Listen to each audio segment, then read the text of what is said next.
All right, it's about 6:30. I'll do the pledge and then we'll jump right into the public hearing on the budget. I pledge allegiance to the flag of the United States of America and to the republic for which it stands, one nation, under God, indivisible, with liberty and justice for all.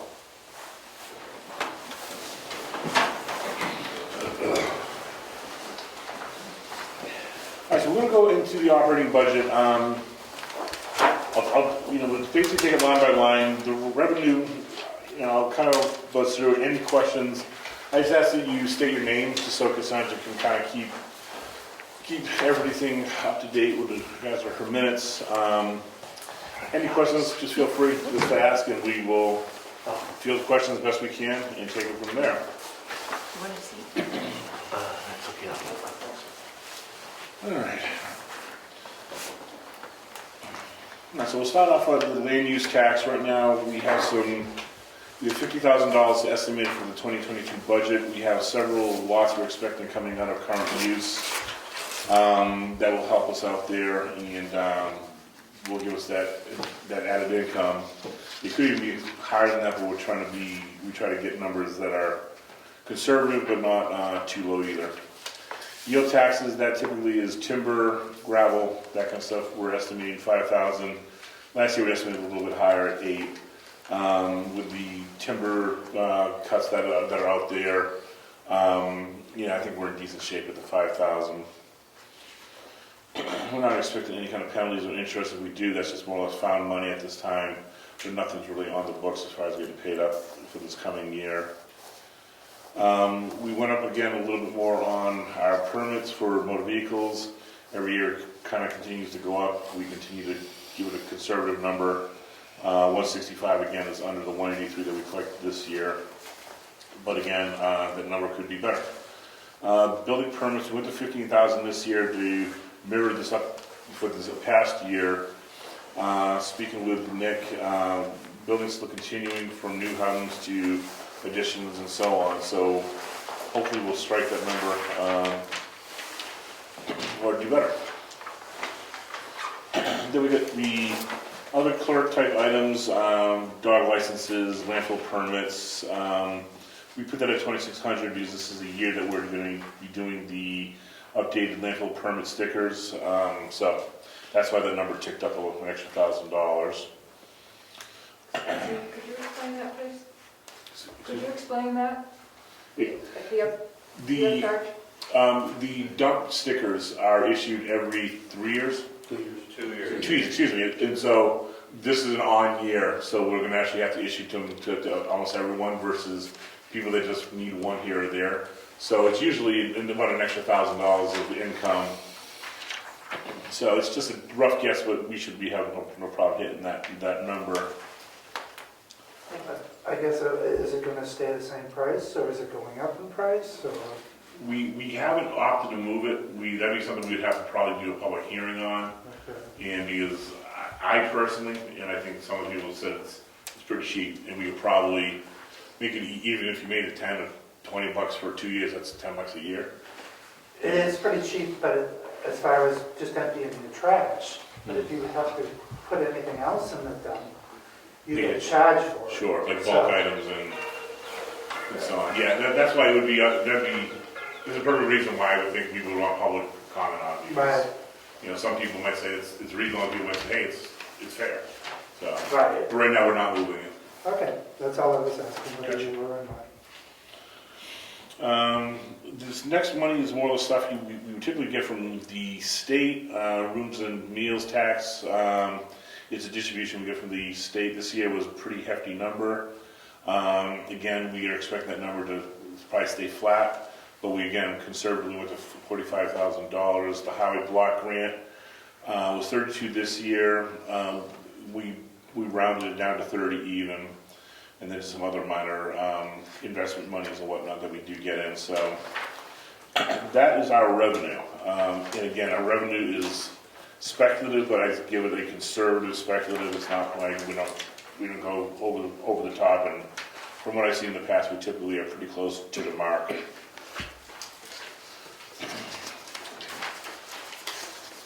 So moving on to expenses, first is going to be executive, which contains a lot of things like selectman salary, which is $5,000 per selectman per year.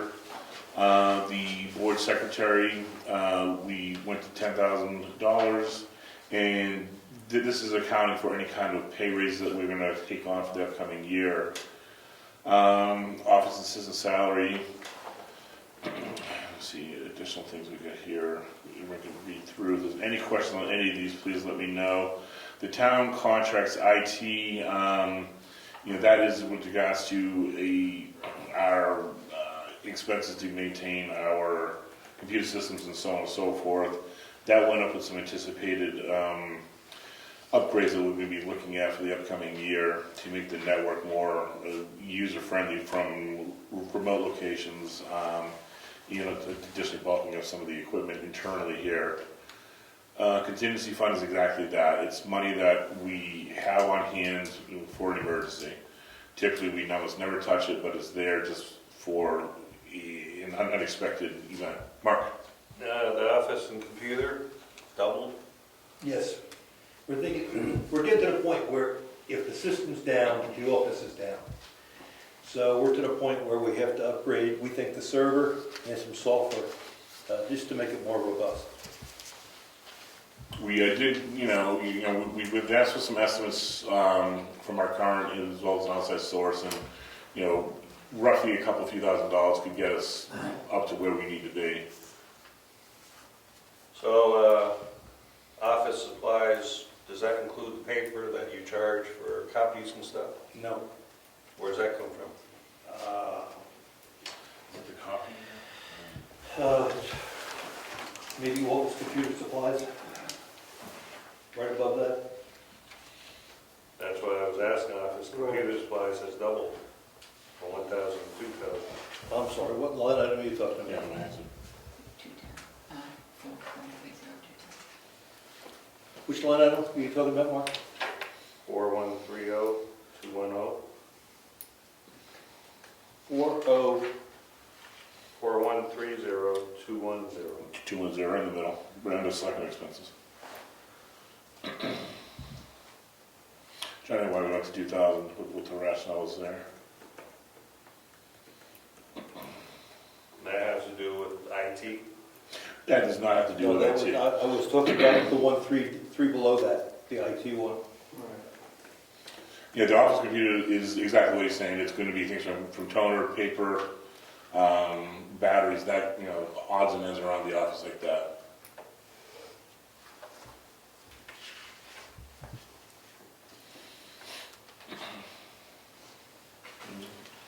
All right, so we basically have a tick on that line item from 46,300 to 50,400. Again, some of that is accounted for within the IT upgrades that we're looking at considering in this year, as well as additional expenses that we continue to incur internally here with, again, office supplies and items that we need. Election registrations, we have a few elections coming up this year, so we've asked the moderator to give us what he thinks, and again, that is also in there is a warrant article number 6, which was a increase in the town clerk's salary. Other than that, I believe everything stayed flat there.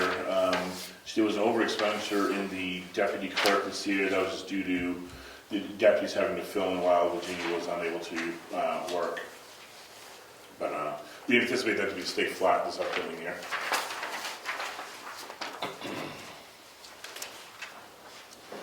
Supervisor checklist again. We have 3 elections coming up. We have warrant article number 9 in there that's going to increase the salaries. That's going to go from 1,500 to 3,800. And public notices did go up because we have more notices going out, and the price of notices is actually going up every year on us. The moderator provided us with his budget for this upcoming year, again taking into account the elections. Also, there's an increased salary to make his salary commensurate with the other elected officials, with the other electoral officials. Again, that another line item went up from 23,000 to 29, mostly to account for that increased salary and the additional elections this year. The treasurer, Right? yes, So I'm a little confused about that one, on the moderator's salary. The actual for, 2000, all right, you said there's 3 elections. How many were there in '21? One, you said that one. Okay. Okay, thank you. Enough said. We're on the treasurer, you see warrant article number 8 there, bringing her salary to $15,000, which would make it equal to the other elected officials, to include the clerk and tax. And we also have a deputy treasurer in there, where we spent around $1,600 this year. We're going to put $3,000 this year. Mary Lou is not running for treasurer this year, so it's going to be an open seat. So we're going to anticipate that there'll be some help from Mary Lou during the transition. So we're going to probably classify her as deputy treasurer to kind of help in that transition, any kind of per diem work we need, or assistance with town reports. Everything else I believe stays stagnant there.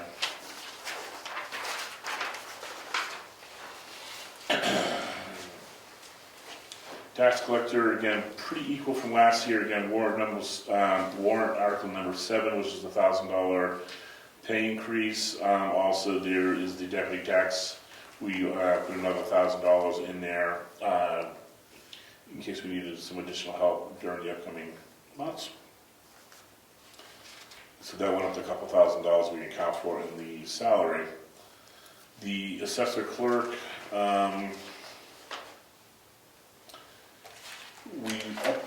we upped that a good amount due to getting an assessor clerk in there. Because right now we definitely don't have any overlap, and we want to have some redundancy. So we've upped that to him almost to contrast with Bob's hours that are currently in the office. Bob is ultimately, may not want to have that job for long term, so we really need to make sure we get someone in there that can take the role over. The other big item number is the tax map maintenance. We're looking to go to, what's it called, GIS. GIS. It's going to be more computer-oriented mapping overlay. Our mapping computer programs that we rely upon seem to be becoming outdated, and most towns have now gone to this, so we're putting forth that item. It's around $6,000 for us to make that upgrade. That accounts for that $10,000 increase in the assessor clerk lines. Moving down to, Excuse me. yes, Excuse me, Brian, couple of questions on this. go ahead. Do we have a deputy assessor clerk now? We- So is it a deputy assessor, or is it an assessing clerk? Which is it? We have an assessing clerk, that's Bob. We have a deputy assessing clerk position that has never been filled, and that's where we're going to use that line item for whoever is elected. This subcommittee will take on that assessor, not elected. Bob will be the ongoing assessor clerk, and then whoever we bring in to assist with the assessor, the deputy assessing, that's where this payroll is going to come from. So he has, I guess I'm astounded that we're going to be paying twice. Yes. So, I mean, is Bob working, could he be working twice as much as he is now and still be busy? Yes. Yeah. Okay, all right, that's all, thank you. That's what I was wondering. And just on the GIS thing, I'm all for it, thank you. Yeah, no, a lot of people are asking for that, and we're just finally biting, And one last question. Yes, We had budgeted $8,500 last year for Ron Wood. We only paid him just under $6,700. and now we're jumping up to 9,000? We're trying to cover the bets. The town is growing so fast in additional pickups because of all the building permits and new homes. He's got to go out this April 1st to pick those all up. You didn't have to do that last, Well, in the 21? volume wasn't there. Look at the building permits that went out this year. Remember, we take the snapshot April 1st. Okay. So all those building permits that have been accumulating, all those changes, he's got to capture those. Oh, So there's a lag of- From 21. The This permit's coming issued year. that he goes and checks the work and that Okay. says your garage is worth $10,000. Yeah. So that's, we're anticipating that the higher licensing work that we could, the higher permitting work that we budgeted this past Needs year, more work for him. it's gonna just increase, Yeah. but tax revenue will hopefully offset that. Thank you. Trusted the trust funds, they stayed flat with their expenses across the board. Auditing, there's a market jump there, obviously, because we have because of our population, the federal government now mandates that we have a full-blown outside audit, go through our books, and that $6,000 is the amount, the estimate we've heard from the CPA firm. So right now, our internal auditors will no longer be needed, and the $6,000 would be for an outside firm to conduct the audit that is now mandated because of our population growth. Excuse me. Yep.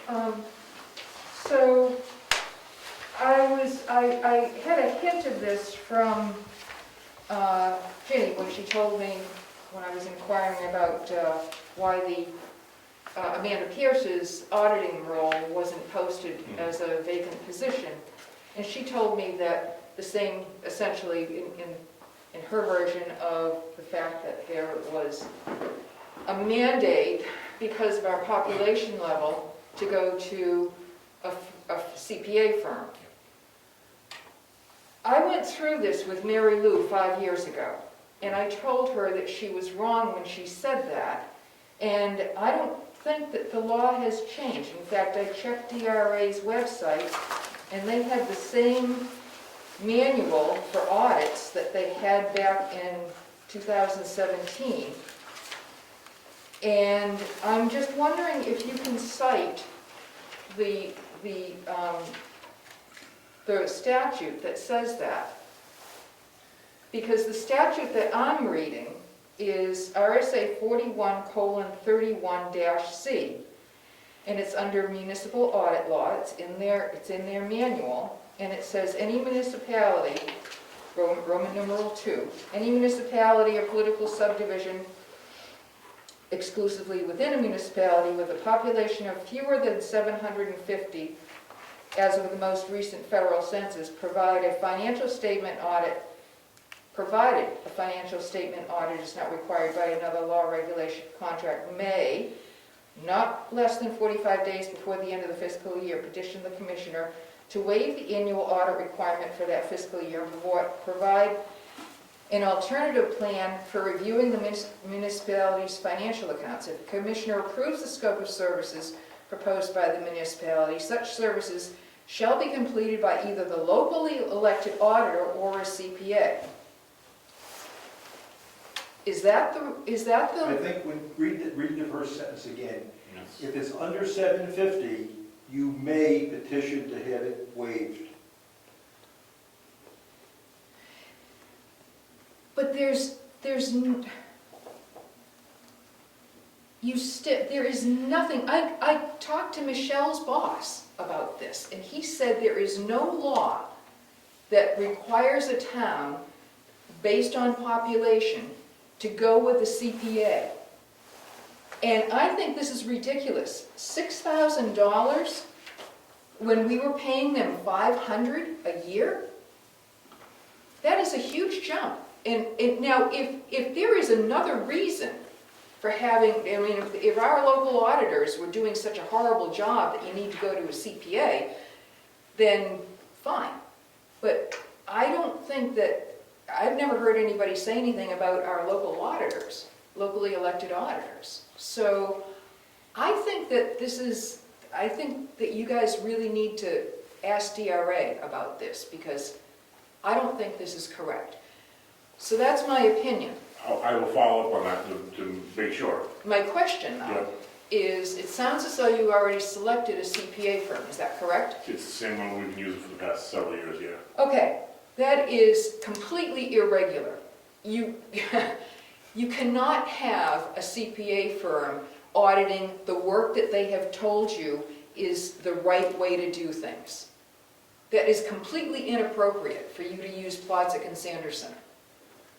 They're the ones that got Mary Lou's books back in order and presumably have, except for last year, or in 2020, I think it was, there was no charge from Plodzik and Sanderson. I don't know why, but it's not important. What is important is that, in my opinion, it is wholly inappropriate for the CPA firm that will be doing the audit to have been to be the financial people who have guided the course for our financial affairs. So I would ask that you reconsider that line item for the reason that I initially stated, and if you still go with the the CPA firm, I would strongly suggest that you consider someone else. I don't know about Diane's argument, but I do know that when a treasurer, the position of treasurer changes in the town, whether it's below 750 or above, whether you do your own auditing, that it is usually recommended so that the new treasurer begins with clean books. A separate entity, CPA firm, comes in and does a major audit of the entire financial system, so that Joanne, assuming Joanne ends up being the treasurer, whoever it is guaranteed that they're starting with a clean plate and that there's nothing to miss. So I think that would be an argument against using Plodzik and Sanderson and bringing in a totally separate group just for this year's audit.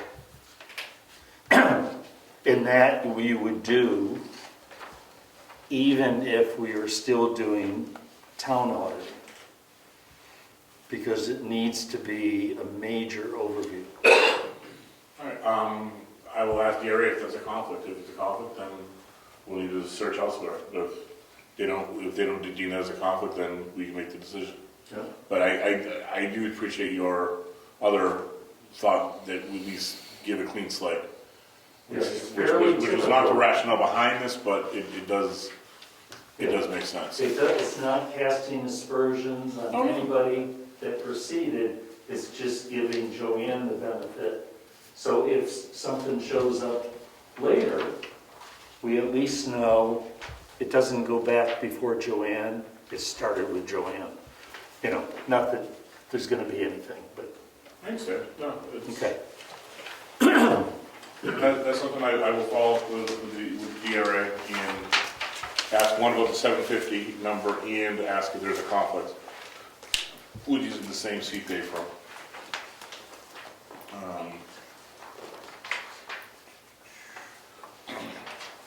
On to legal expenses. We're flat with that 15,000, 5,000 per board. That money can be interchangeable. Somebody's burning their money harder, then we can move it. Otherwise, we have a flat $15,000. In no anticipation of any major cases coming up, but you know.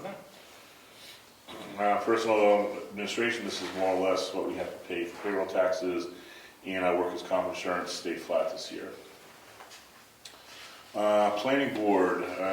Right now we have no secretary. We had one, and another opportunity came along, and she's opted out. Planning board chairman, we do not have a chair. Someone was interested, but then he's left the board as well. So we have those two vacancies, but they will need to be filled. No, excuse me. We do a chair, that is, Yeah, Tim, I'm thinking the, you're jumping ahead. I'm jumping ahead to the ZBA, but we still need a secretary. We had someone that was interested, right, but she's not there. That's why it was just something that we felt was a reasonable number for the chair to get paid, which is basically $100 a month. The amount of work that goes into that spot is easily worth $1,200.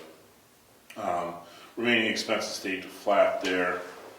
ZBA, again, we do not have an assistant there right now. The person that was going to do we're hoping would do the planning board and so on, is no longer willing to do the ZBA.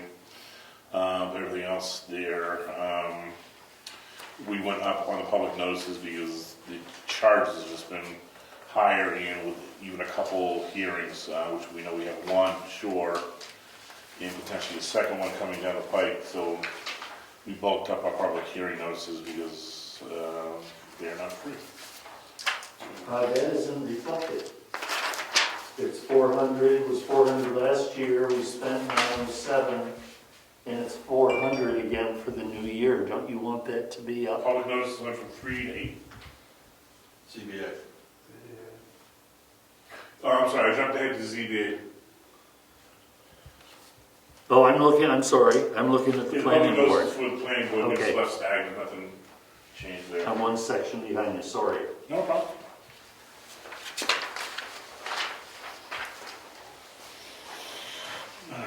Alright, general government buildings, again, this is maintenance of the buildings, also utilities, right now we have a slight uptick,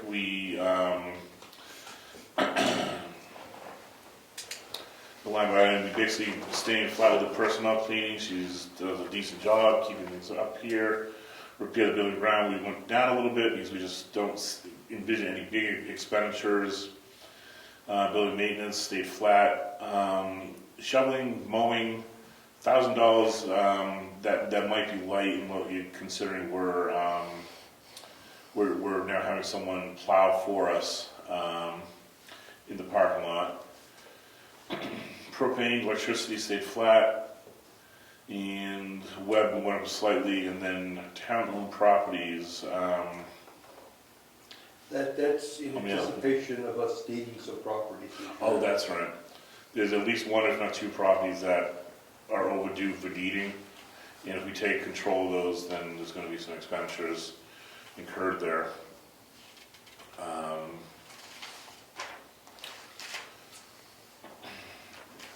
Town cemeteries, we do have a marked increase there. I think mostly is due to landscaping, trying to get a lawn taken, as well as the installation of a gate. Am I right on that, Craig? Yeah, the gate, purchase of a gate and installation of a gate, which is should be under site work and care, and then major field installation of the 1.5 acres that has not got plots, and treating the lawn.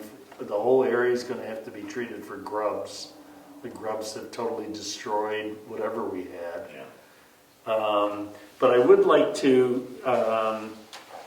comment on the 221 actual of 5992.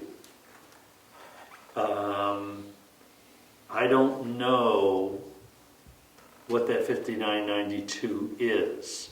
I'm assuming 2,000 of it should be in the next line up, the bronze plaque for the military services. We spent 2,000, it gets installed in the spring for the it's now granite instead of bronze, the dedication marker that goes in front of the flagpole. I'm assuming the 1,100 for the Churchill Memorial plaque got thrown in there. And then the rest of it, I don't know what it is, because there was no site work done. We moved the topsoil. It wasn't a bunch of Okay. topsoil brought over. So how much did we pay to have all that topsoil moved. We didn't pay for the topsoil, That's we correct. paid for the carting, That's right. We didn't $1,000. pay for the screening or the screening or the material. Right, I said it was roughly 1,000? It was more than that. Okay, It I thought it was 2 days. okay. Okay, so that certainly belongs there, but I'd love for the $2,000 for the granite marker to go up. into the bronze. And the bronze, and the 1,100 for the Churchill. You know, I guess just leave it in there, maybe put that up with the other monument also. We just got reimbursed tonight. Right, so, This great, Yeah, so so that'll balance that out. We have an estimate. We didn't pay that bill, right? no. No, the bill has been paid. The order it has been paid for the creation and the installation, which gets done in the spring. So it's an expense for 2021 that you want adjusted? Yeah, I mean, if it's gonna stay in there, my sense is it should be under a special expense for the selectmen, because it's the Board of Selectmen who are being reimbursed by the insurance company. The cemetery had nothing to do with it, other than I did the footwork on ordering it. But that's not a big deal, it's that 57 or 59, whatever it is just a little hefty for, because I can we spend moved the bronze 59 money, bucks. we moved the monument money up to the bronze, and then we can then look to make sure that the rest is debt loan. Yeah, Okay. okay, thank you. That's something very lucrative. All right, other government, archival dues and workshop, went from 250 to 350. Record processing, we went up to 3,500. Book restoration, we're looking to spend $10,000 to restore one of the town archive books. We've been picking at least one up per year, so we're that $10,000 will be raised via taxation. Archival supplies, 500, and then we have archival property file project. There's just a big push getting our records in order, and Craig has been getting a lot of work done there, to include you have two people working with you under the archival, am I right, Craig? Cassie and I work on the property file project once a week for roughly 4 to 5 hours. And Kristen and I haven't been doing a whole lot of work on the vault. We go back to doing that starting this Sunday, usually once a month for 4 hours.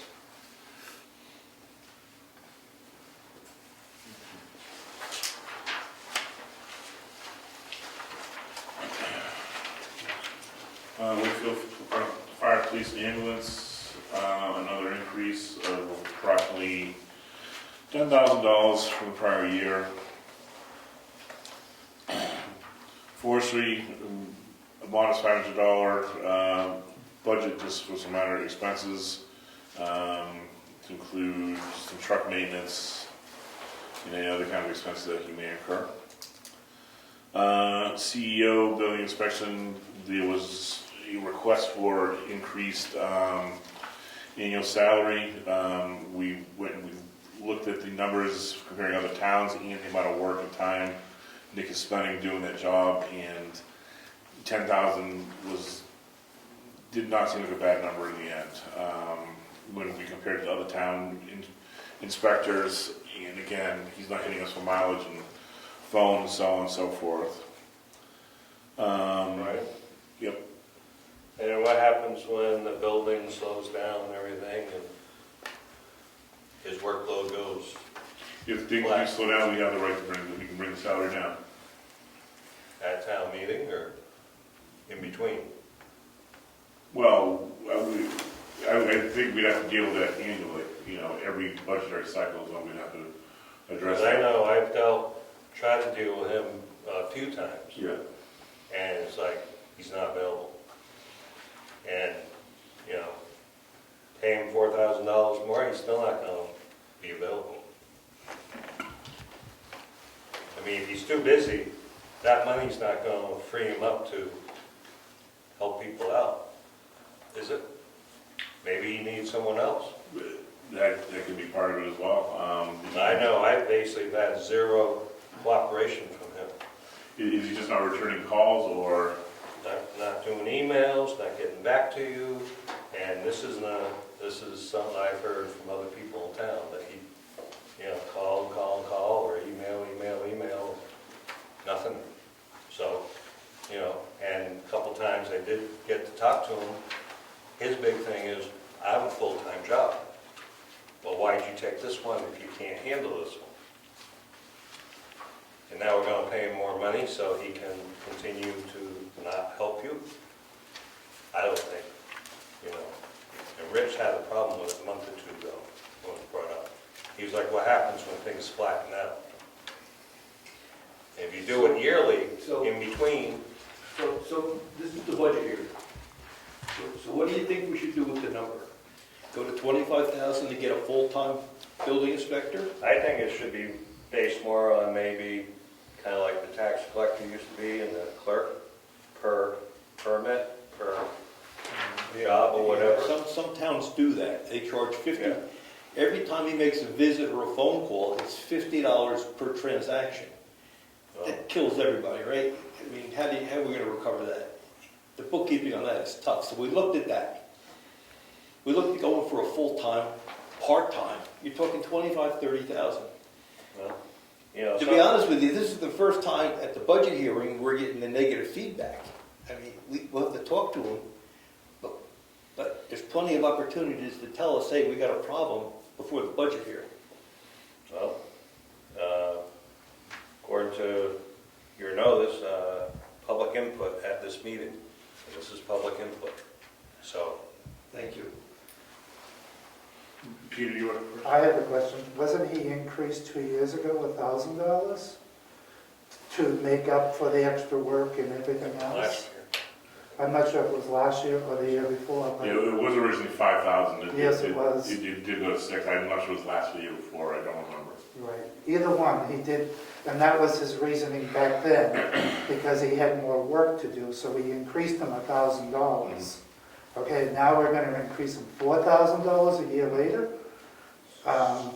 When's it gonna stop? So your suggestion is? Suggestion, maybe cut it in half, Okay. yeah, that type of thing, so that it's not So quite, you're suggesting put 5,000 on that line item? excuse me? You want 5,000 on that line item, is that your suggestion? Or the increase in half. 8,000. You mean 8,000? Yes, Okay, let me, yes, instead of 10, go to the 8, Okay, okay? That would be my suggestion. thank you. And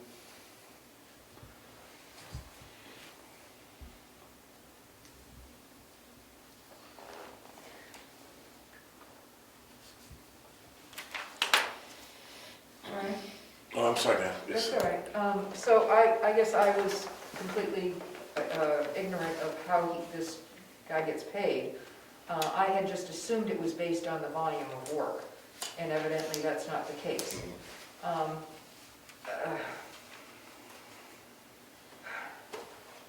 I guess the argument could be that, if it's a flat year and there's half as many permits, why would we be paying him the same amount of money? And I think that, we don't need to, you don't need to, think about that. I think Peter's idea is a good one, but maybe over the coming year, think about an alternative way to fund that position. So, just my suggestion.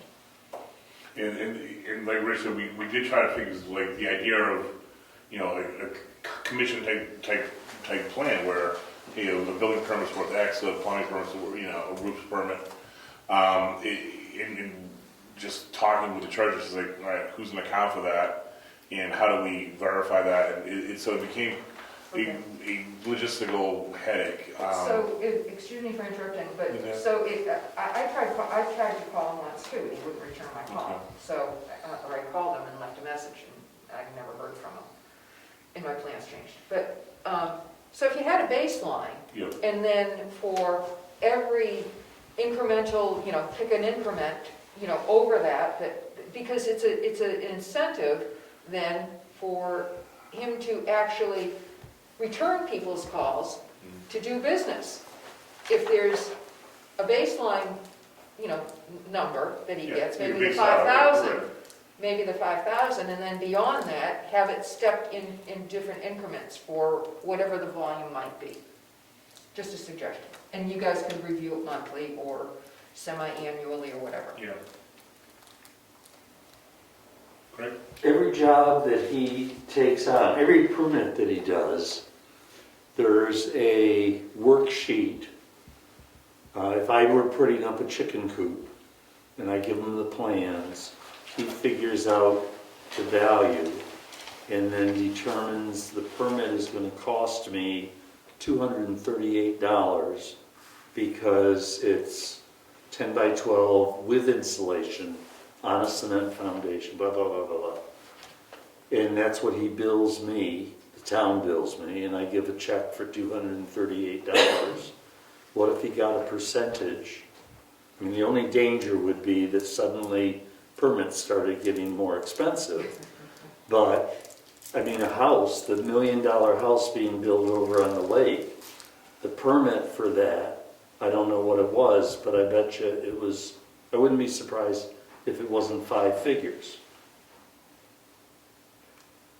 It's going to require more work for him to do the propane, plumbing, electrical inspection, to inspect it from time to time. What if he gets a percentage of the permit? That way, it's fixed. If it's a slow year and there's only 3 permits issued, he has a base salary, but he's not very busy. And if he wants to get paid, he better issue the permits that are being asked for. I don't think there's any problem the permits being issued. The problem seems to be the immediacy of a response. Yeah. That could be handled with Cassandra, his assistant, with set hours, but I don't know if that would work either.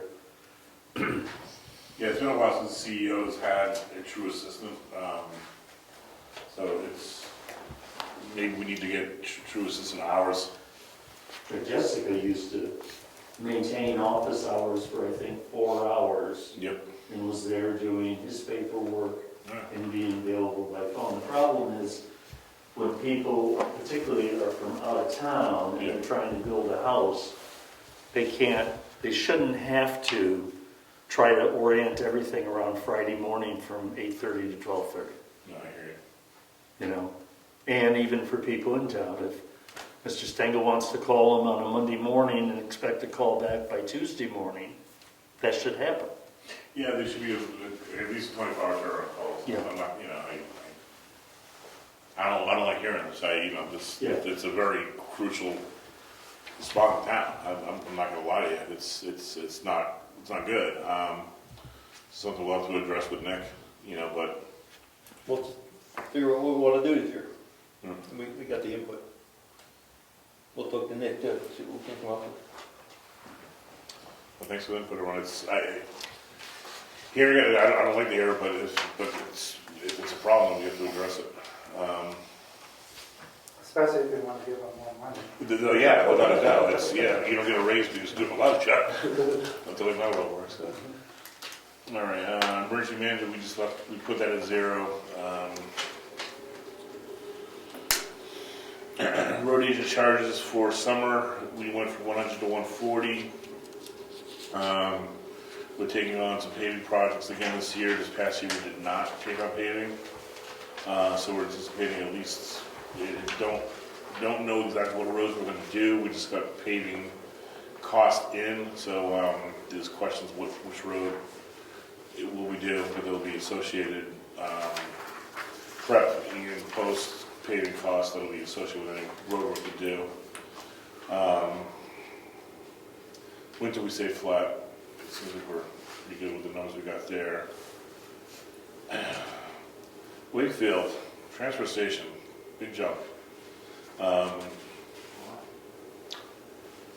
talked to, Yeah, well, what's with that? I know you talked to to her. Dino, I said, what's going on with the the big increase, and they're gonna do additional paving, and they're gonna build a building for the equipment that they're maintaining and using. That's what their plans are. That was the increase. Do we get like any of the money from the fees and everything else that they charge there? Nothing? Because it's not cheap if you have to dump something, you know?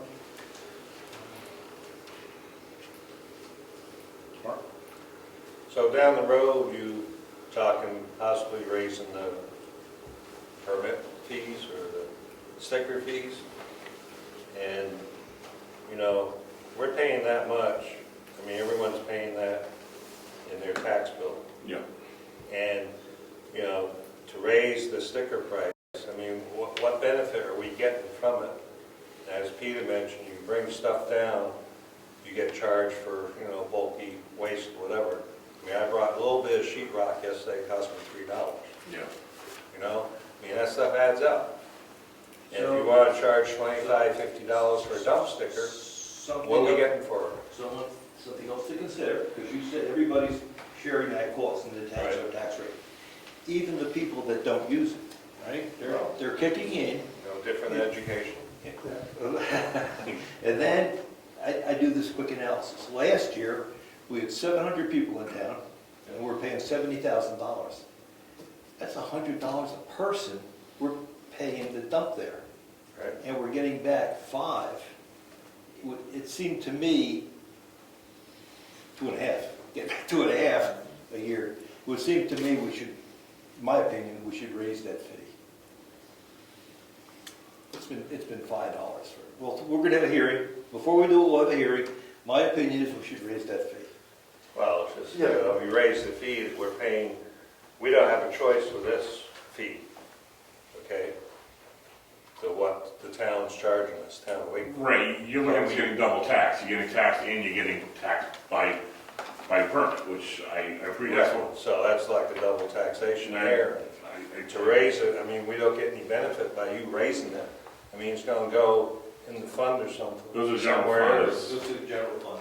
Pay for unnecessary work around the town or something, you know.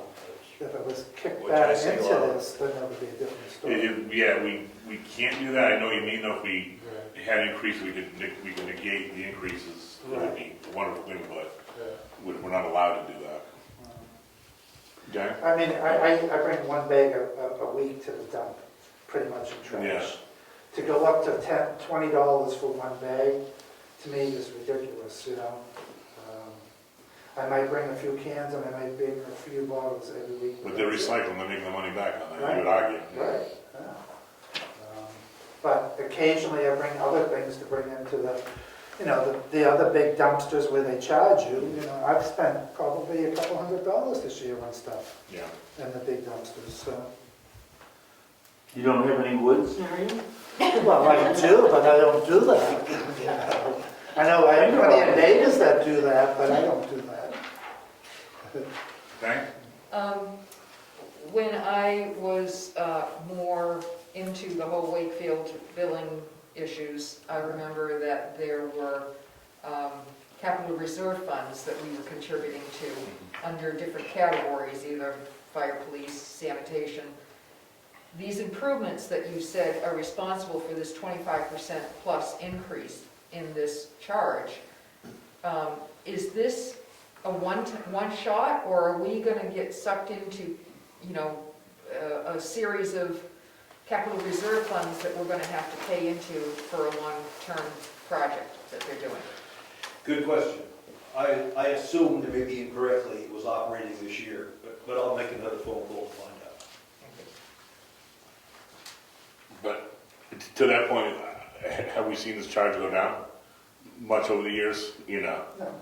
it's always, you know, stayed flat or gone up, you know, and the big hit was the year with the police where we had to pay for, you know, health and all that kind of stuff, and Retirement. it's just been.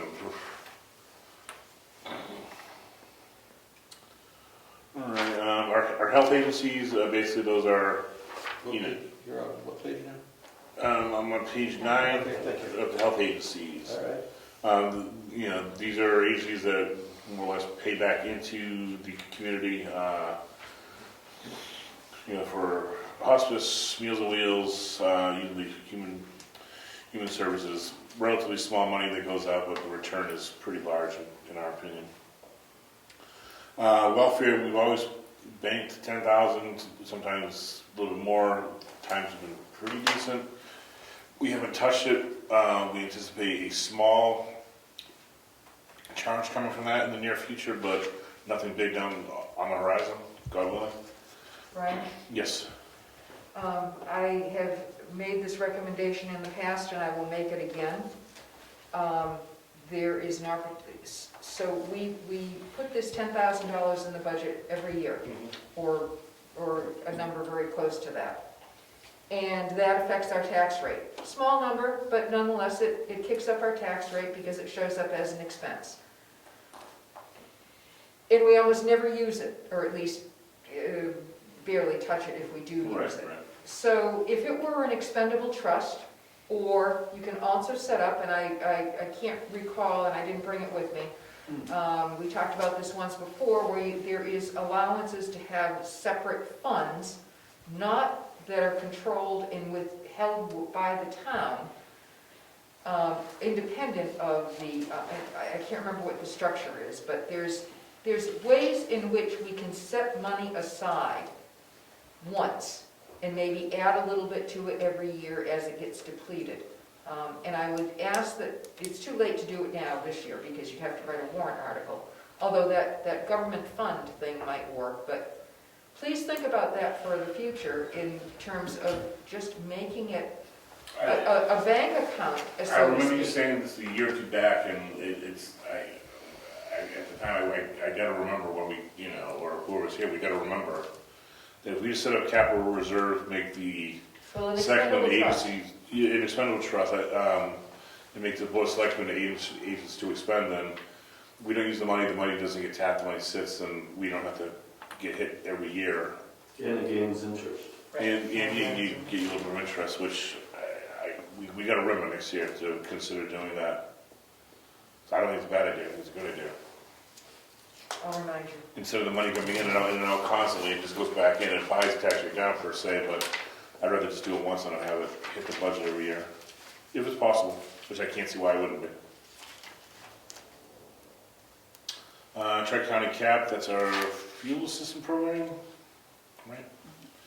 And then Wheatfield Food Pantry, those two numbers stay just about the same. Wolfboro Parks and Recreations, that number stayed the same. They gave us a little bit more data this year to support that the town is using Wolfboro's facilities. That comes up every year at the meeting, and every year people want to keep it, so we left it in. Again, if it wants to be taken out, that's something we would talk about at a town meeting, but again, every year we bring it up, it stays in.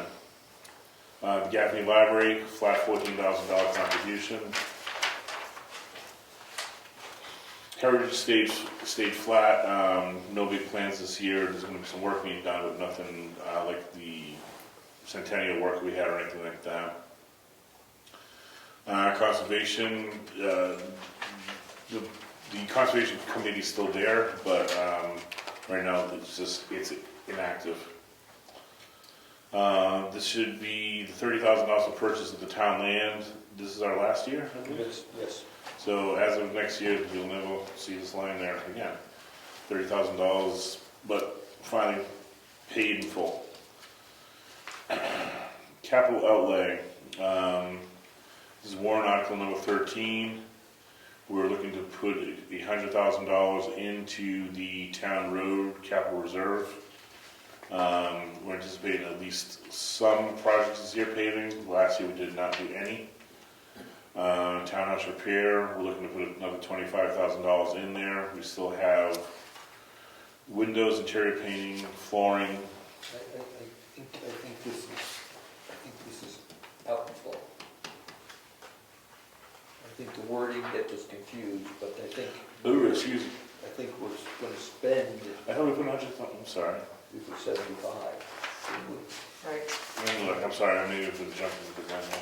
think we put 75, Alright, and we want to spend 25, but we have the money in the. that's right.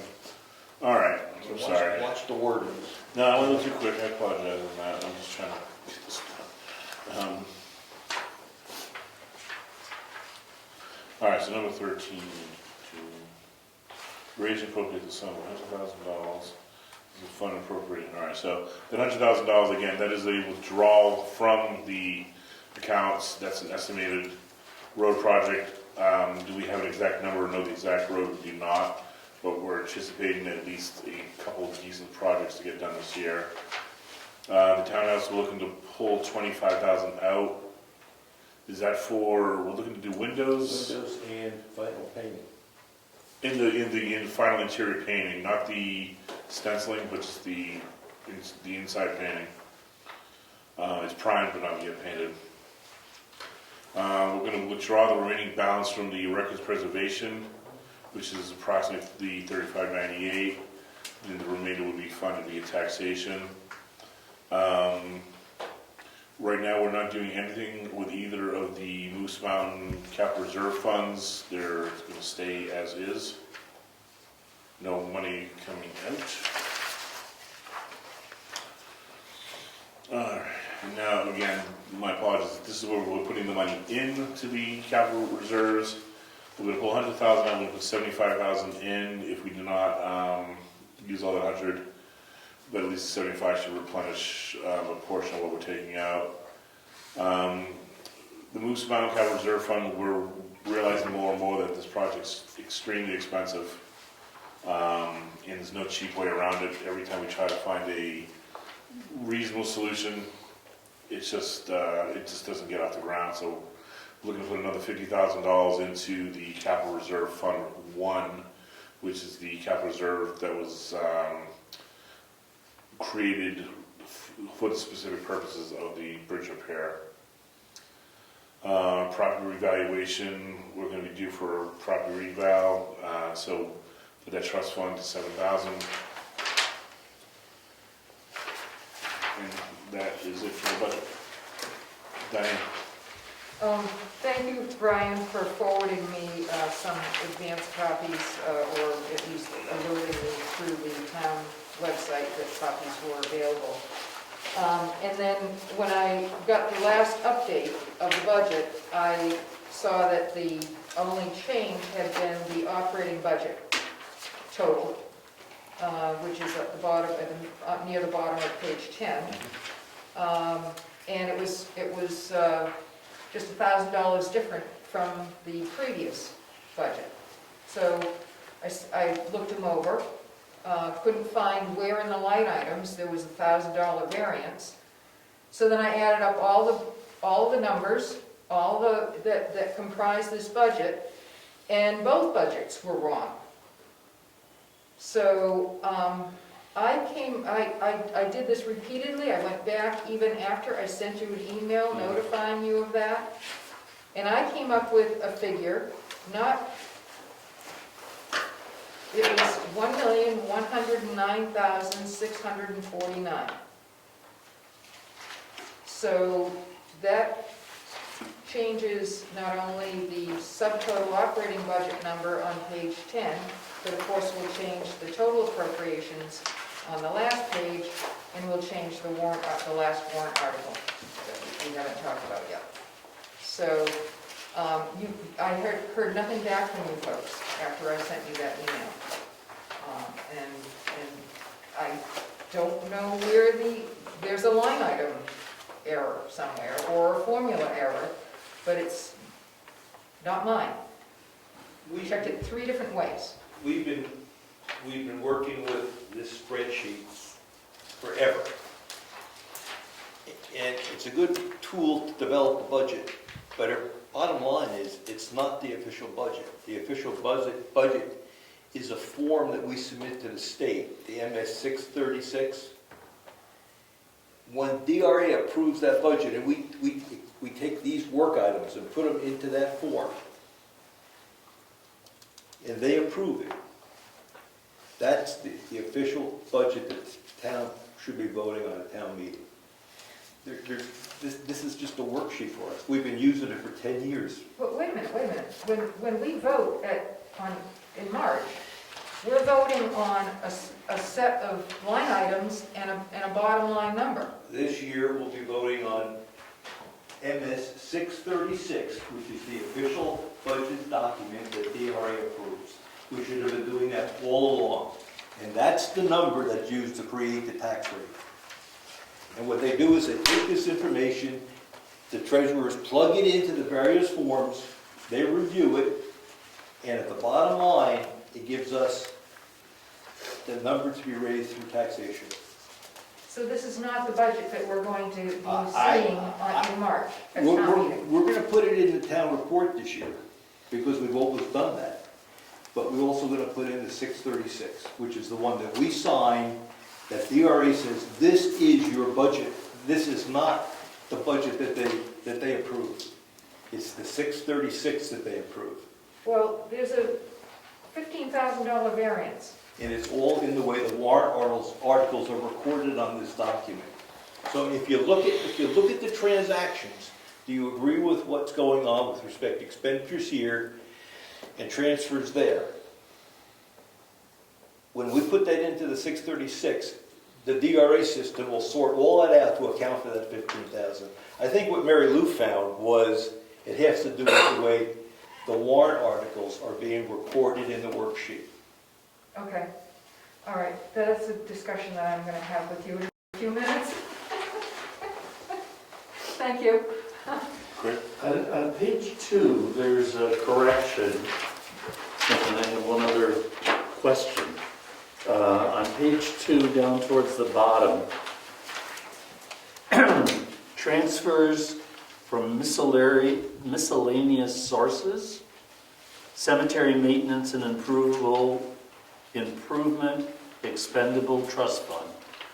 You were the only guys allowed to expend from that.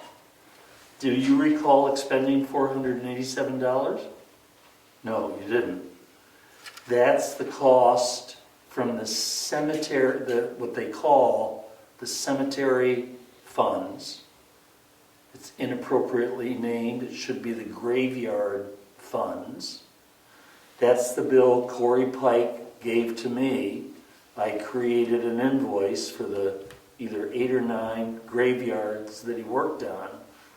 It was $487, and he would have got, the town got reimbursed from those individual graveyard funds because Mary Lou cuts a check, or Joanne cut a check to Corey Pike. But it has nothing to do with cemetery maintenance. Cemetery maintenance and improvement expendable trust is where the money, when we sell a plot, it goes in. We, to the best of my knowledge, since it was created about 7 years ago, we've never expended from it. All we've done is collect interest on it. We've sold about 13 plots now, I think. So there was some confusion on that. That needs to be clarified. So that should be, because the way we have it labeled is cemetery trust funds, right? I'm sorry?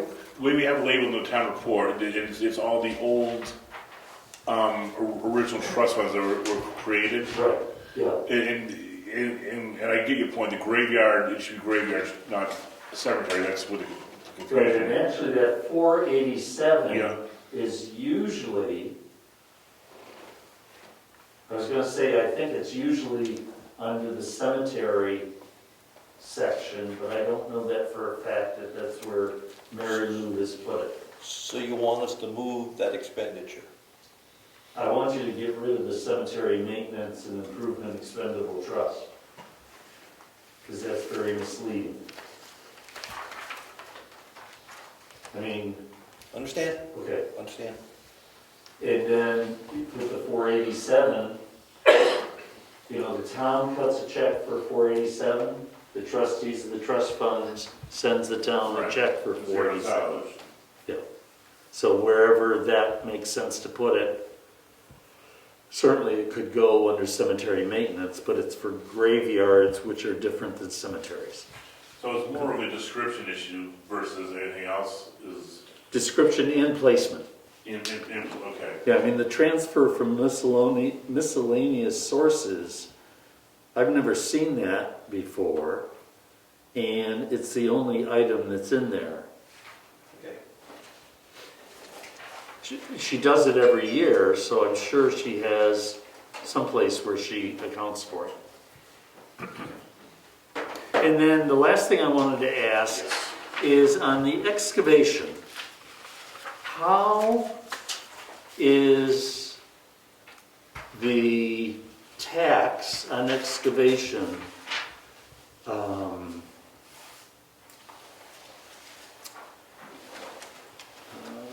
I can't think of the appropriate word, accounted for?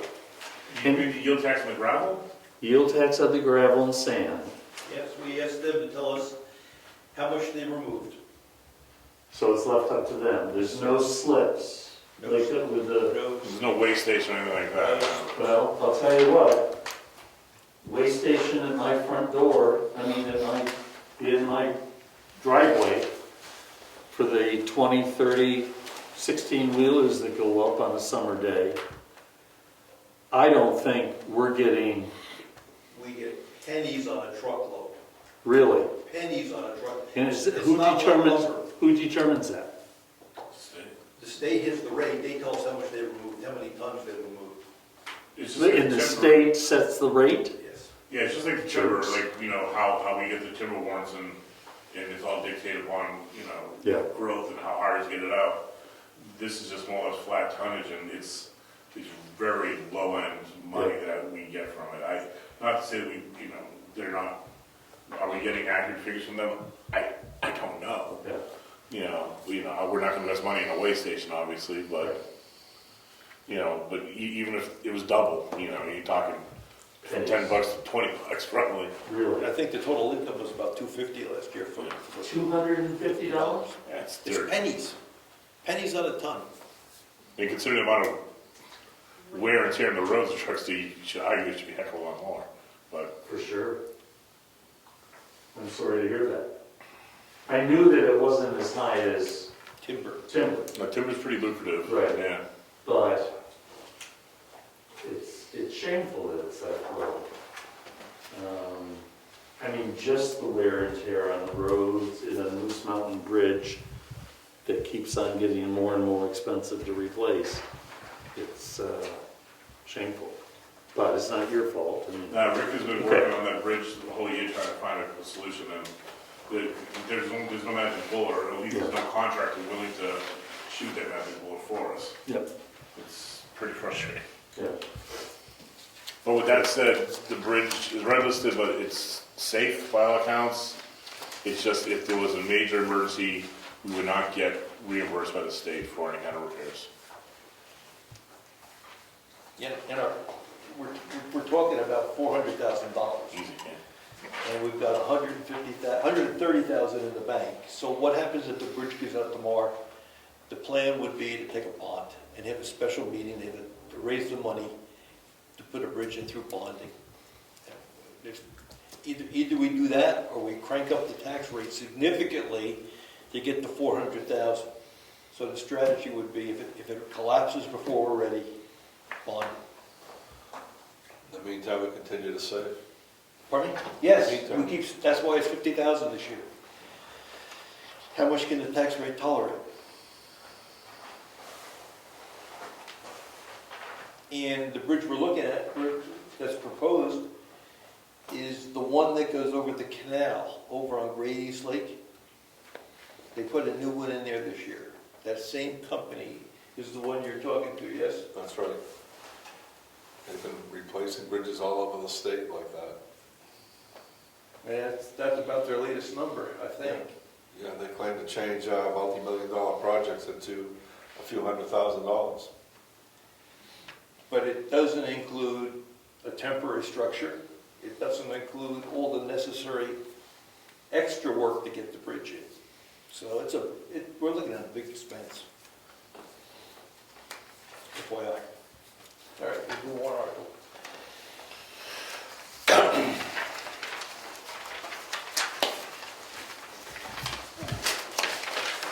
Obviously, we've been touching on the warrants through the budget, but not all warrant articles are budgetary in nature. So obviously, one is what we vote on town officers, which would be, include selectman, treasurer, clerk, and tax.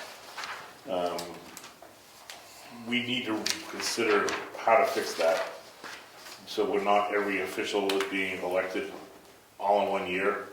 In my opinion, it's bad, and this is probably not the right place to bring it up, but, we should have the treasurer 1 year, the clerk another year, tax another year, because, let's say all three were voted out all at once. There would be a lot of, new people in here. I would think we should consider a way of staggering the ballots, but I think that's something we'd have to work with the state on, or we'd have to go ahead and do via warrant article to, have abbreviated terms or something along those lines, but either in or there. I just bring that up because I'm talking with the clerk and even the tax collector and the treasurer, they all said the same thing, that we should be staggering that somehow, but we're just not. There was a petition warrant article done by a resident in town. She was dealing with a ZBA issue and realized that maybe the best way to go is to try to change the zoning instead of trying to getting a variance from the ZBA. Reading it straight up, it's for all lots less than 2 acres in an area included in Cedar Park subdivision as defined by the plan of record recorded on 7/9/62 at Carroll County Registry of Deeds, Book 6, page 68. The setback structure for all settlements shall be 15 feet or greater from the side and rear lot lines. Right now, our setbacks are all 40 feet from side and rear. She's made the point that Cedar Park is kind of a grandfathered subdivision where a lot of the lots are smaller, quote-unquote non-conforming to the current zoning, so the restrictions are really burdensome upon landowners in Cedar Park. So that's going to be something the town can vote upon, and it would only affect land, again, as noted within the deed here. Let's see here. Touch the money ones. Okay, you want me to do them all? I think you just have to do the money ones. Unless you want to do them all, go for it. Are there any warrants other than money ones that people want to go over? I guess we'll do it that way. Start with number 5. Okay, then let's go right to the money. All right, so number 1 is looking to raise the sum of $1,000 to be added to the clerk's annual salary, currently $14,000, to make it $15,000 a year. Excuse me, you forgot number 5. But Oh, I'm sorry. I got that.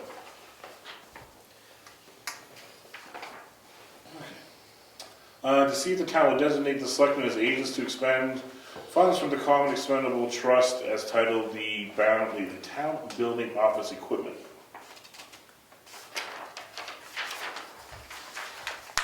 Diane? Unfortunately, I'm going to be saying this a few times tonight. This is a completely unnecessary warrant article. You already have the authority. You already are listed as agents to expend. The warrant article was created in 2006.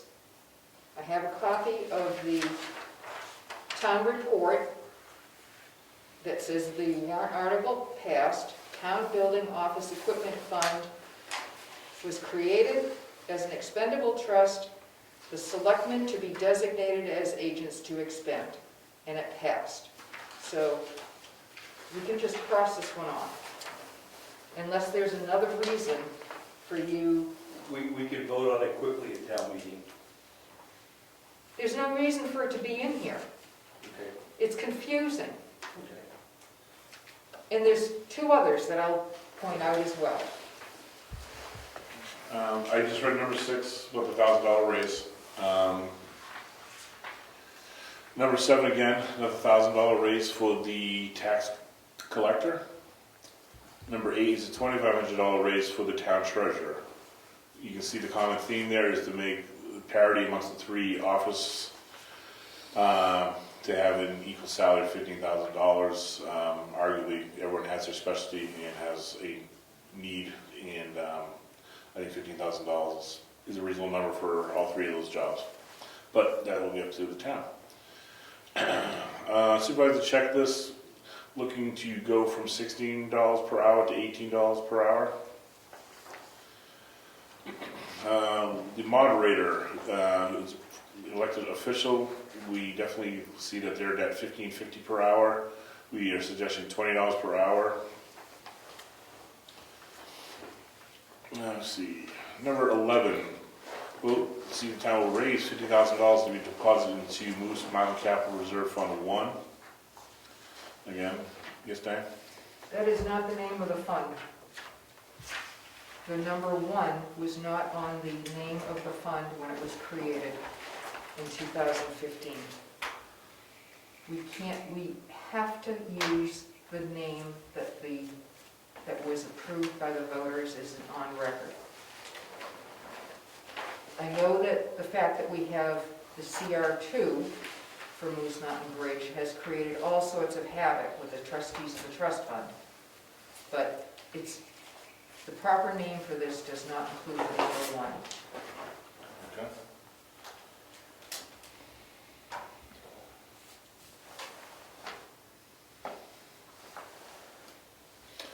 All right, 12. Raise and appropriate the sum of $75,000 for the Road Bridge Repair Capital Reserve Fund. Again, we are currently at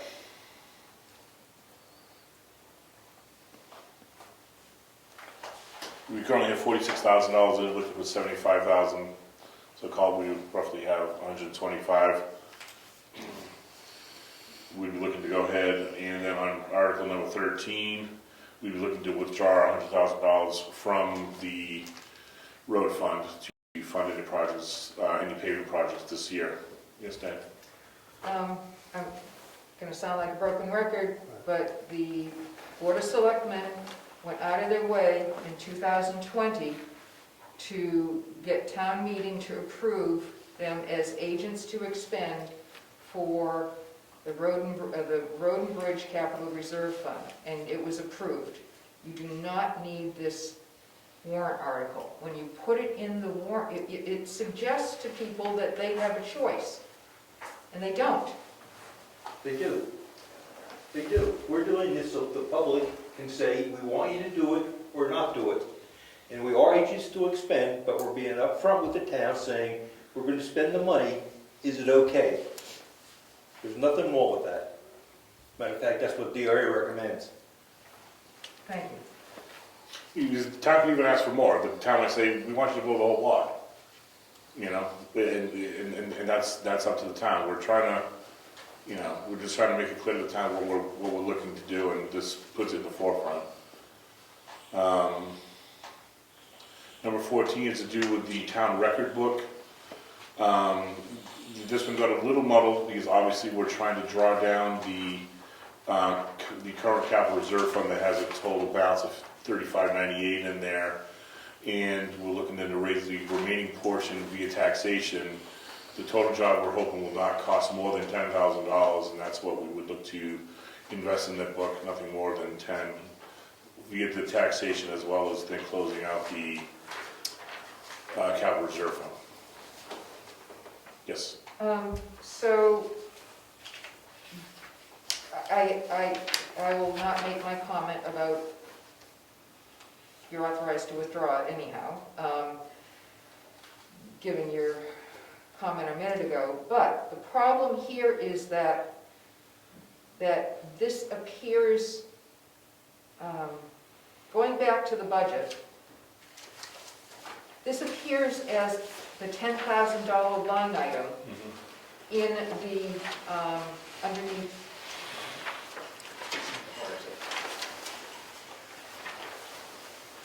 We're on page 9, 8 or 9, towards the end of the budget.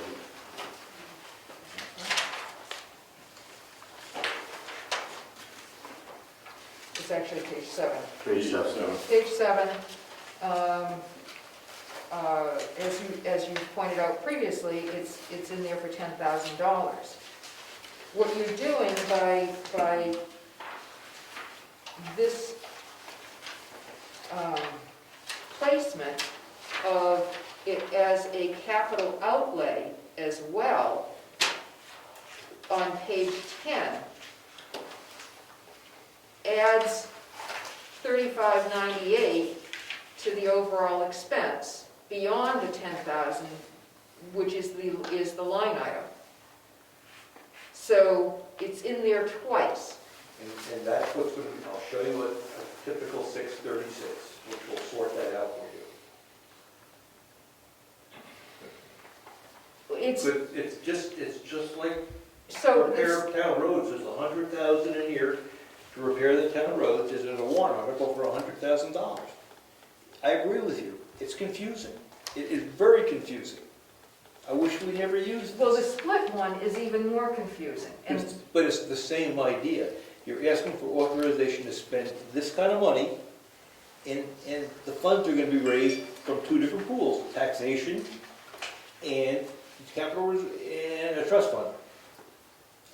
That makes sense to me. It's very difficult to show it here. if you had no warrant article on this, because you're authorized as agents to expend, you would simply show that, you'd leave the $10,000 line item in the body of the budget, and under the revenue side, you would show it as a withdrawal from the capital reserve and close for the $38,000 that would close out that fund. I understand what you're saying, but we got in trouble doing that before. 2 years ago, we got in Okay. trouble doing Yeah, that. I remember, and I just, and they treated two different, you had two different split line, accounts that year, and they treated them differently. I guess I don't understand it, so, all right, never mind, move on, thank you. Obviously, 15 would look then to dissolve said trust funds that would be exhausted through number 14.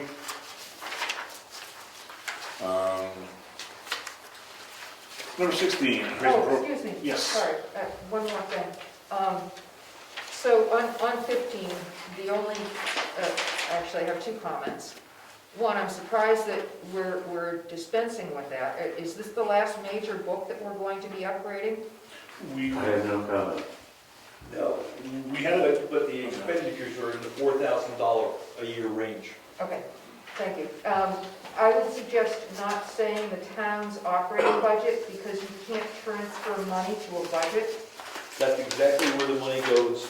It's not a budget. A budget is not an account. You're transferring it to the treasury. My wording is wrong. It's the town operating account.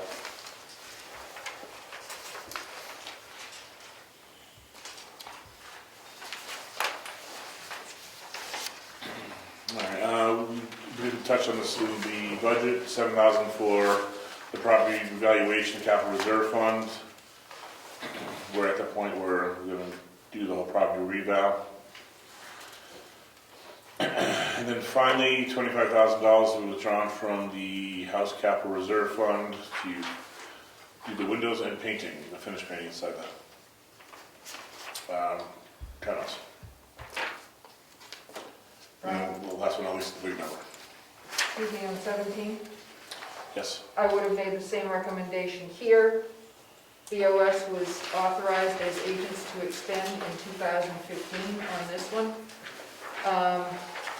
Take it, do what you want with that, but you don't have the right name of the capital reserve fund.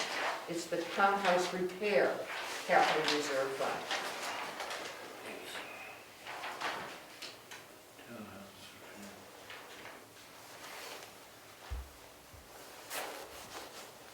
Oh, repair. Sorry.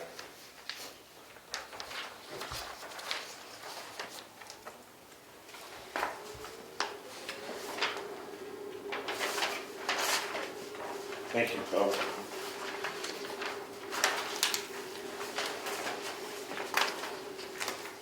Any other discussion on the warrants? Seeing none, we'll close the hearing for the 2022 budget. Good.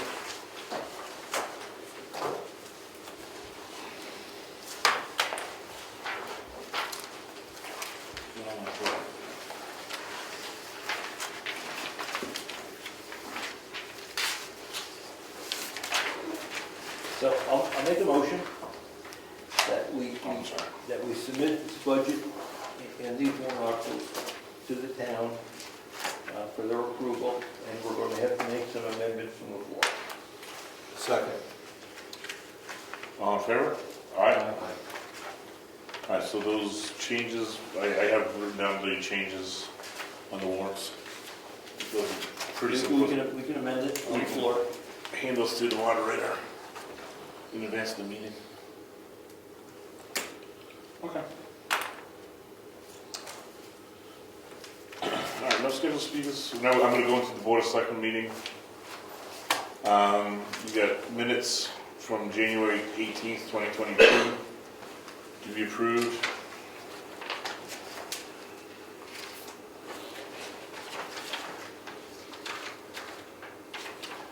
I'll make a motion to accept the January 18th, 2022 minutes as drafted.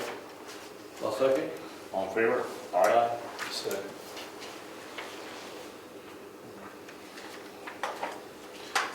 Any public input? Anybody have a matter? Craig? Yeah,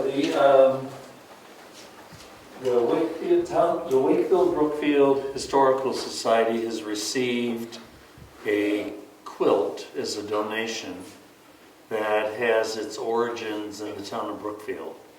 It's what's called a signature quilt. It comes from the Joseph Amasa Kate family.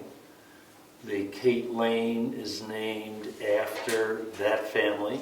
They used to live over on Governor's Road, and in 1849 moved into the Dudley Pike Tavern, where they lived for almost 100 years. So this quilt would have come out of that house. We haven't yet determined, because we haven't examined it completely, if there's a date on it. We're not sure exactly why it was done, other than it might have been a community project. So it's going to be at the Wakefield Brookfield Historical Society, probably in a storage box, a textile storage box. I'd like on voting day, March 10th or 8th, March 8th. Could you tell us why we're not keeping it in Brookfield? It wasn't offered to Brookfield, it was offered to the Historical Society. And then it was offered by a different person to the Heritage Commission, but the arrangements had already been made for it to come to us. The other thing is, how would you store it? How would you care for it? That's what I wanted to tell us about. Okay, yeah. We don't have facilities. Right, and we do have better facilities than what you have. We don't have ideal museum quality storage, but we're working on that. Over yonder. Yes, over in the museum, the little red Yes. brick schoolhouse museum. So I'm making a big effort to have this object, this artifact, seen by as many people in Brookfield before it goes into a box. Hopefully we're going to have it on display over there, maybe even this summer. But I'd like people, particularly the Heritage Commission, the town selectmen, so on and so forth.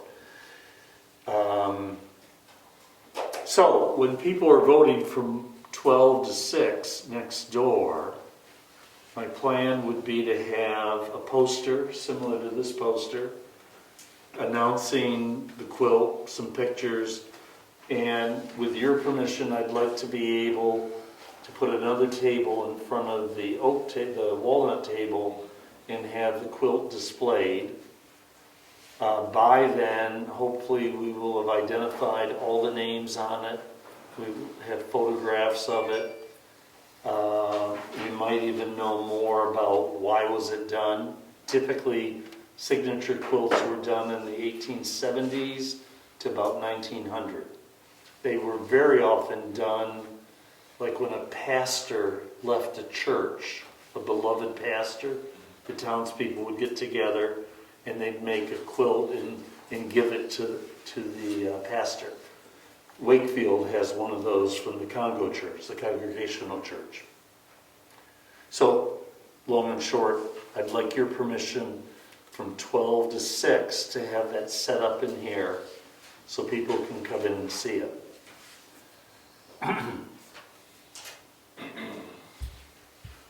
We're voting over there, so you would have it in the schoolhouse, right? Is that what you're picturing it? No, it would be in here. I'd be here from 12 to 6. To have it over there, I think would interfere. Okay, that's what I was trying to get. You kept saying here, but when you knew we were voting in there. You're voting Would have it over set up in here there. I for want to display. use this facility. Part of this table. And I'd be here from 12 to 6 reading. I mean, there won't be a whole lot of flow, but for people who do want to see it and examine it, it would be available. It's really a one-time opportunity. And the gentleman it's been given in honor of Gretchen Brown, your neighbor. The widower, Miss Gretchen's husband, will be coming up from Mason to see it, because he's never seen it unfolded, apparently. That's the the nice plan. idea, having it here, and you can maintain control of it, so it's not getting touched too much. Yes, exactly. Great idea. I don't have a problem with that. I think it's a great idea. Okay. Okay. Thank you. Thanks, Greg. Yep. Any other public input? Right? Yeah, Mark. You were supposed to get back to me on the utility pole and the tractor. The tractor, I verified is registered. It has a sticker and is registered. The utility pole, I did reach out to Eversource. And the lady's name, I cannot think of her name, said until the other utilities are moved off the pole, they have no plans of getting out there. And they said probably, you'd be looking at this spring, is when we can make a push to get that stuff moved. And then once it's moved, the pole then can get taken care of. Is the town gonna go after the other utilities?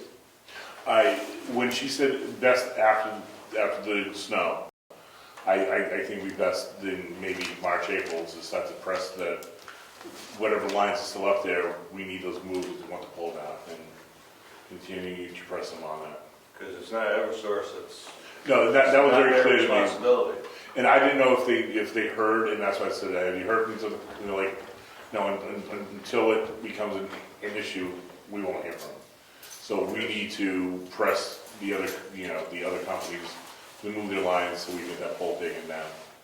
And Eversource is not in any rush to move it, they can care less. I realize that, and that's So- what I'm saying, from experience, Yep. you have to push the other utilities. So she was saying that long come once the snow's down, we can make a pretty good effort to say time to move your stuff, and we want the pole taken out. Because basically, they have each utility, when Eversource moves their pole, then the next utility, which I think is the cable, has 90 days. And then 90 days from when they move their wires, then it's the phone company, okay? Yeah. It's been over 4 years. Oh, it's been a while, no, without a So, doubt. someone has not followed through to have this. Yeah, and that's why and she said exactly that. She says each company has a time frame to move their, Right. to move their lines. And I said, what if they don't get out there? I said, can we hire an independent contractor? She's like, I've never heard of someone doing that. They will eventually get out there and move. You just need to get on with that. So this spring, I'm just going to start making calls and just press them and say we want this done before June 1st, and just throw a date out. Okay, because, you know, this pole was supposedly a safety issue, and it's not a safety issue if it's still there for you. It's just hanging there. No, and that's why I will continue to press them once, you know, I'm gonna say prior to March, once we know the snow starts to go down, say, hey, can you start making plans to get out of here? And then once it's gone, we'll have everyone who's coming yank it. Okay. Any other comments, issues? Okay. All right, we'll move on to the departments. How about we do the bills? We do the bills. So we get checks printed. Oh, I'm sorry. That's okay. All right, we'll do a little sorts. We're gonna read the bills on the record so we can get some bills, some checks printed and signed and out first thing tomorrow. Some of them are right, so. Okay. Carroll County Registry of Deeds for $20. Consolidated Communications, $106.33. Eversource, $102.05. Eversource for $234.35. Governor Wentworth Regional School District, $168,689. Whoa. That's a big one. You're right. Okay. Meredith Village Savings Bank, $188.13. It does include a late charge. Morton Salt for $2,341.03. New Hampshire Municipal Association for your municipal member dues, $1,104, that's annual dues. Positively Creative Solutions for domain registration name, $37.65. Quality Fire Protection for fire extinguisher inspection and emergency exit light inspection, $106. Salmon Press for public notices. There was a zoning notices for 120, filing for the vacancies, 150. Supervisors of the checklist, $60, and the budget and warrant were $100.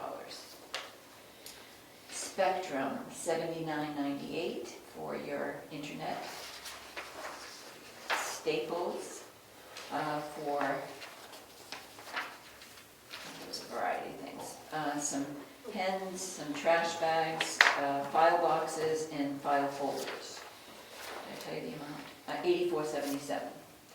White Mountain Oil and Propane for a delivery on January 3rd, $593.64. It was for, 408 gallons.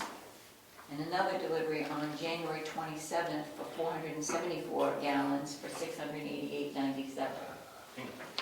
And we look for the rate should be about 1.7. 144. Yeah, $1.44 a gallon. That's a bargain. Oh, yeah, yes, gotta make sure we get the right rate. Burn through it. Yeah. Okay, I'll make a motion that we accept the bills and pay the bills that were read by treasurer. Second. All in favor? Aye. Okay. Well, there should be, I guess we do it now so you can do your thing. Yep, that's fine. While we're doing this, you want to do it? Go ahead.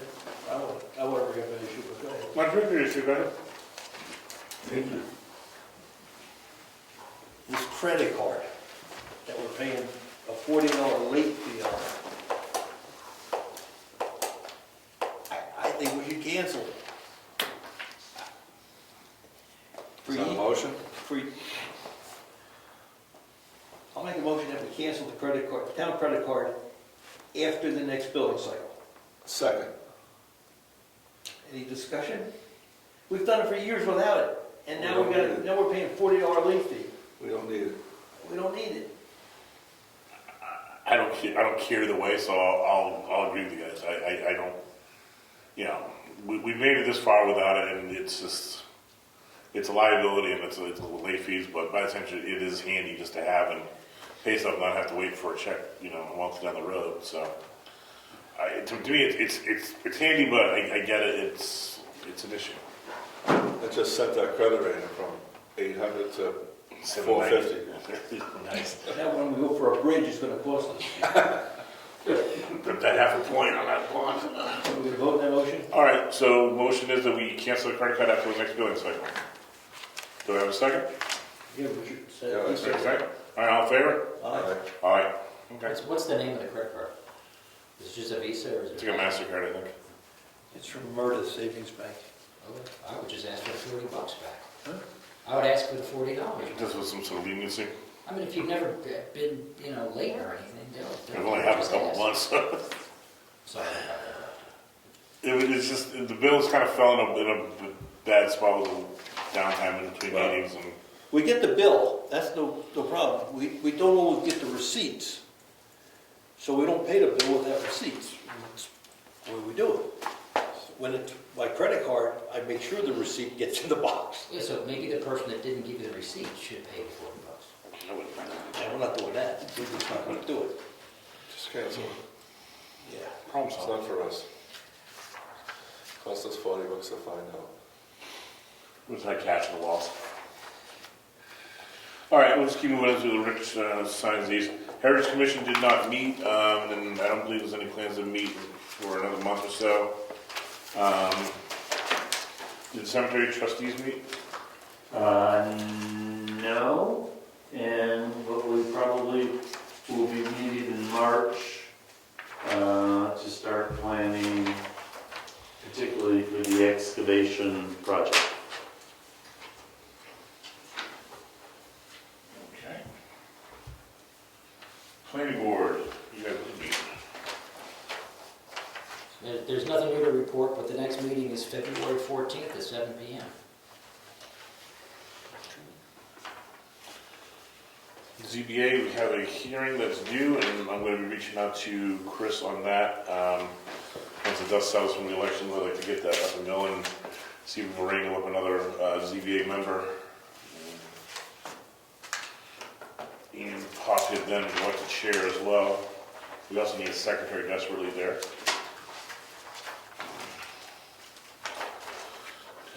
I did briefly speak with Ed Nason, road agent. Obviously, he's doing a lot of plowing. He ordered more salt, and they mixed it all. And overall, things are going pretty well. We're pushing the banks back and keeping them up. So, in case we get another big push of snow, he said they should be all set. But all in all, I haven't had any complaints about roads, other than from one party, and it was addressed the very next day with extra scraping and salting.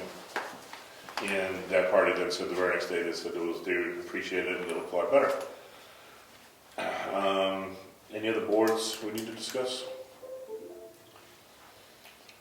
Any old business? Any new business? All right, see you now. Meeting adjourned.